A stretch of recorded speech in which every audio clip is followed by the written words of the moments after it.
तर हे 1 वाटी बेसन आहे. बेसन कधीही चाळून थोडीशी हळदी टाकूया आणि थोडं थोडं पाणी टाकून आपण हा छान असा बॅटर बनवून घ्यायचा आहे.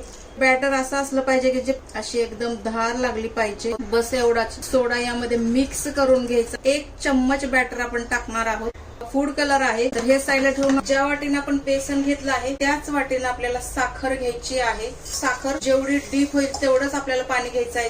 अर्धा चम्मच लिंबाचा रस टाकायचा आहे. वेलची यामध्ये टाकायची आहे. हाताला लावून आपण चेक करायचं आहे 1 तार होते का. हा झारा, हा लाल पदार्थ यामध्ये टाकून घेऊया. वरती टाकायचं आहे कारण काय होईल की तेल छान ऍब्झॉर्ब होईल.